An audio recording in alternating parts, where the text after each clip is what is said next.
Irwansyah sebagai pebisnis menemui rintangan. Bukan sekedar untung rugi, kali ini suami Zaskia Sungkar tersebut dilaporkan ke polisi oleh Maidina Zain, pebisnis yang mengaku menjalin kerjasama dengan sang artis sejak tahun 2017 lalu. Membuka salah satu usaha kue di kota Kemang, Bandung, Maidina mengaku pada awal kerjasama pembagian hasil cukup memuaskannya. Tapi seiring berjalannya waktu, keuntungan terus berkurang hingga tak ada lagi yang ia dapatkan. Merasa ada yang janggal dalam keuangan perusahaan, Maidina memilih jalur hukum dengan melaporkan Irwansyah selaku salah satu komisaris. Dengan dugaan penggelapan, Maidina angkat bicara dengan didampingi suami yang juga kuasa hukumnya, Lukman Ashari. Maidina Zain selaku pelapor mendirikan suatu usaha atau bisnis kue kekinian dan toko oleh-oleh yang berada di Bandung kira-kira tahun 2017 ya, 2017 bersama para terlapor. Dan Ibu Maidina pun kedudukannya sebagai Dewan Komisaris dan salah satu pemegang saham di PT Bandung Berkah Bersama yang barusan saya tunjukkan profil perusahaannya, membuat laporan polisi terhadap dugaan tindak pidana penggelapan dalam jabatan dan atau penggelapan pasal 372 dan 374 KUHP, di mana yang menjadi terduga terlapornya adalah satu, saudara Fitra Olid selaku Direktur PT Bandung Berkah Bersama. Yang kedua adalah saudara Irwansyah, di mana beliau adalah salah satu komisaris di PT Bandung Berkah Bersama, di mana nama mereka tercantum pada akta pendirian PT Bandung Berkah Bersama. Maidina Zain selaku pelapor dan selaku salah satu pemilik saham dan sebagai warga negara yang baik membawa kasus ini ke jalur hukum dengan melaporkan ke pihak kepolisian di wilayah Polrestabes Bandung agar semuanya menjadi terang benderang. Nah, ini adalah surat laporan kepolisian. Surat tanda penerimaan laporan sudah. Pernyataan Maidina tentang dugaan penggelapan uang perusahaan oleh Irwansyah seolah tak mengusik Irwansyah dan sang istri. Jumat kemarin seakan menyindir sesi konferensi pers Maidina, Zaskia melontarkan pernyataan menggelitik saat suaminya hendak berangkat sholat Jumat. Memilih membuat laporan polisi, Maidina bukan asal bicara. Dari temuan yang ia dapatkan sendiri, yakni dari rekening koran perusahaan, terlihat bahwa ada dugaan aliran dana yang mengalir ke rekening perusahaan Irwansyah yang lain, serta ke rekening pribadinya dari kurun waktu 2017 hingga 2019. Dari temuan sementara, setidaknya ada dana senilai 1,9 miliar rupiah yang mengalir ke rekening lain tanpa sepengetahuan Maidina selaku salah satu pemegang saham. Dengan susah payah beliau mengumpulkan data sendiri dengan datang dan meng-cross-check ulang melalui rekening koran tahun 2017, 2018, dan 2019. Dan setelah dilihat dengan seksama, ditemukan aliran dana setiap bulannya yang cukup besar ke rekening pribadi yang tidak ada hubungannya dengan operasional perusahaan dan tanpa sepengetahuan dan seizin Maidina Zain selaku pemegang saham dan komisaris. Ditaksir ya, aliran dana ini temuan awal ya, 1.985 juta, kurang hampir 2 miliar. Ini baru temuan awal yang diduga mengalir ke rekening atas nama Irwansyah dan perusahaan J Corps yang merupakan milik Irwansyah. Ini rekening koran PT Bandung Makuta ya.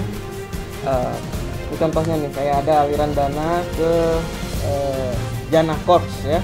Tuh. Satu. Yang Irwansyah. Tahun 2017 ini. Bentar. Ini ada juga nih ke Jana Corps 173 juta. Contoh-contohnya ya seperti ini. Cuman kalau diakumulasi berdasarkan hitungan kami, temuan awalnya 1,9, hampir 2 M. Nah, ini rekap data tahun 2018 ya. 2018 hitungan kami 1,1 miliar ya, temuan awal. Itu belum semua, soalnya kan harus dibalance dengan rekening koran, kan rekening korannya kita belum dapat semua dari dalam. Batas nama siapa tuh? Irwansyah. Irwansyah. Kian. Data dulu. Ya.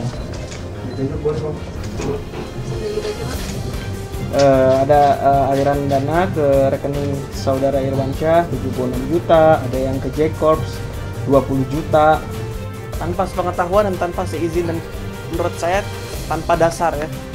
Dana yang mengucur dari perusahaan mereka ke rekening lain dan rekening pribadi Irwansyah kian menguak tanda tanya Maidina ketika permintaan audit di mana hal itu lumrah terjadi di sebuah perusahaan untuk mengetahui persoalan finansial justru seakan-akan dipersulit.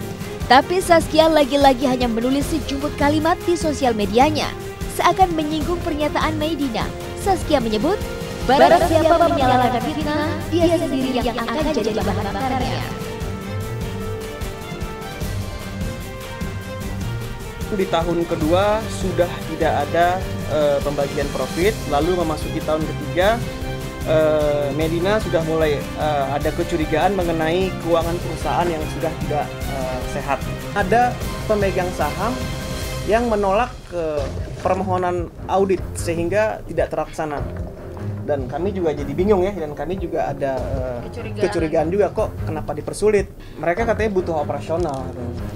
Jawabannya cuma itu aja. Sebelum menempuh jalur hukum, Maidina mengaku sudah mencoba berkomunikasi dengan Irwansyah. Tapi pembicaraan lewat sambungan telepon tersebut diakui Maidina tak membuahkan hasil yang diinginkan. Alih-alih meminta kejelasan, Maidina merasa kian bingung hingga akhirnya memilih jalur hukum untuk menyelesaikan persoalan ini. Sudah dibicarakan sejak lama agar jangan melakukan transfer yang 2017 sempat ada komplain, saya tidak setuju terhadap dana support yang tidak diatur dalam akad awal dan katanya sempat di stop tapi ternyata masih dilakukan dan karena kita baru ngecek laporan keuangannya. Dia telepon sama Pak Lukman karena kan minta RUPS juga kita susah ketemu karena kan dia di Jakarta, aku di Bandung. Terus juga akhirnya mereka nggak tahu kan via telepon ya. Terus akhirnya bilang gimana? Ya pokoknya ini sudah lama tidak pernah RUPS ya kan? Tapi tiba-tiba karena kami Medina mengetahui adanya aliran-aliran ini langsung mendadak bikin RUPS gitu kan. RUPS juga kan ada aturan mainnya ya. Masa tidak boleh mendadak, mungkin karena ya mungkin udah panik ya atau bagaimana lah, kita kurang ngerti juga. Ya udah yuk ketemu apa gitu kan, nggak ada kan, maksudnya kalau aku yang ngejar-ngejar dia jadi kayak aku yang perlu banget gitu kan, padahal kan udah jelas dari awal kan. Aku minta kejelasan dari semua ini tapi nggak ada komunikasi dari dia, tidak ada telepon, tidak ada komunikasi. Aku sih karena aku sama suamiku nggak mau ribet ya, maksudnya ya udahlah kalau misalkan emang ini semua memang harus menempuh jalur hukum ya udah kita ikutin aja semuanya. Apakah memang pernyataan Maidina sebatas fitnah atau memang ada unsur penggelapan di sana akan dibuktikan di jalur hukum. Pemirsa, usai sudah perjumpaan kita hari ini. Saksikan terus Hot Shot setiap hari Jumat, Sabtu, dan Minggu mulai pukul 6 waktu Indonesia Barat tentunya hanya di SCTV. Satu untuk semua. Dan saya Nisha Anggun pamit undur diri, jauhi narkoba agar hidup menjadi lebih positif. Sampai jumpa.